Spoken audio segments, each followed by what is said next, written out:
O Brasil de cabelos brancos. Vocês acreditam que o Brasil está envelhecendo? E está mesmo. Vamos falar sobre isso? Vamos embora. O censo do IBGE de 2022 trouxe uma série de dados que vão trazer para nós todas as transformações, não apenas de ordem etária, mas também de ordem econômica, de ordem social, que estamos vivenciando, né? Que vivenciamos dessa transição da última década para cá. E dentro dessas transformações está o fato de que sim, estamos envelhecendo. Não que a população brasileira ela tenha parado de crescer. Não. O Brasil, né, a população brasileira não parou de crescer. O ritmo de crescimento populacional brasileiro, em comparação com as décadas passadas, diminuiu. Então, o que tem acontecido?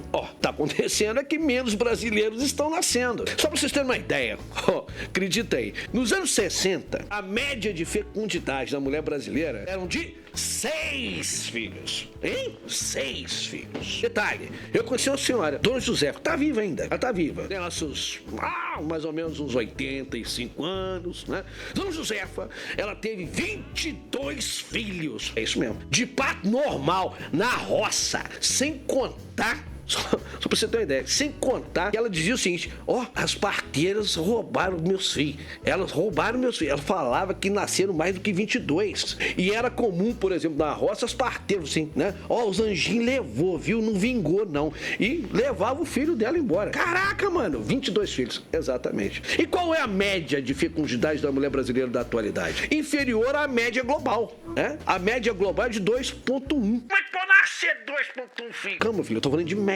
Então, olha só, hoje a média de fecundidade da mulher brasileira é inferior à média global necessária para a recomposição daquela população que envelheceu e que morreu, né? Isso significa, mais uma vez, que nós estamos num ritmo, né, sim, de envelhecimento. A gente ainda não é um país da terceira idade. Ainda não somos. Segundo o IBGE, isso irá acontecer lá pelos idos de 2060, 2065, por exemplo, né? Mas, hoje o contingente de idosos no Brasil é significativo. Outra coisa importante é que a expectativa média de vida da população brasileira também aumentou. A expectativa média de vida do brasileiro lá dos anos 50 era de 55 anos de idade, 55, né? Nos anos 60 foi aumentando um pouquinho mais, à medida em que o Brasil foi se urbanizando, foi se industrializando e as condições de vida foram melhorando, tá? E aí, o que acaba acontecendo? A gente, claro, tende a viver cada vez mais tempo. Ricardinho, a gente pode chegar a ter uma expectativa média de vida aí, típica de países mais ricos, né, de países mais desenvolvidos, como é o caso do Japão, por exemplo? Sim, não. Vamos exagerar, né? Mas podemos chegar perto, porque ainda somos um país em desenvolvimento, né? Mais de 500 anos, né? 523 anos em desenvolvimento, né, meu? Mas estamos num processo de melhoria da qualidade de vida de uma significativa parcela da população e que vai claramente interferir nas taxas de natalidade e nas médias de fecundidade. Outra coisa importante, né? O predomínio de mulheres no Brasil. Graças a Deus, né?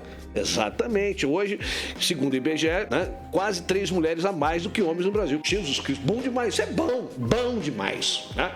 E aí, além disso, outras coisas importantes que o censo nos trouxe, que olha só, presta atenção, hein, cara, isso vai cair em tudo quanto é vestibular, mano, velho. Olha só, as populações das metrópoles, como São Paulo, como Rio de Janeiro, não é que elas estão diminuindo. Na verdade, elas caminharam para um processo de estabilização, né? De estabilidade, ou até de estagnação. Por quê? Cara, você tem metrópoles aí com 12 milhões de habitantes, aonde, cara, esse inchaço populacional começa a contribuir para deteriorar a qualidade de vida dessa população, para elevar o custo de vida, vai impactar na mobilidade, né, urbana, na circulação de pessoas, serviços, mercadorias. Então, o que vem acontecendo nesses últimos anos? Sim, um crescimento populacional das cidades de médio porte. Justamente aquelas cidades que ainda orbitam no entorno das grandes metrópoles brasileiras, né? E aí, essas cidades de médio porte, elas acabam oferecendo bens e serviços e até mesmo oportunidades que as metrópoles tradicionalmente sempre ofereceram. Só que, em comparação com a metrópole, elas oferecem melhor qualidade de vida e um custo de vida ainda menor em comparação com as metrópoles. Tá vendo quanta coisa acontecendo? Então fique atento aos dados do IBGE, porque nos vestibulares agora, desse segundo semestre, fica atento, galera da FUVEST, ENEM, PISM, qualquer vestibular, fiquem atentos a esses resultados. Beleza? Grande abraço, até a próxima.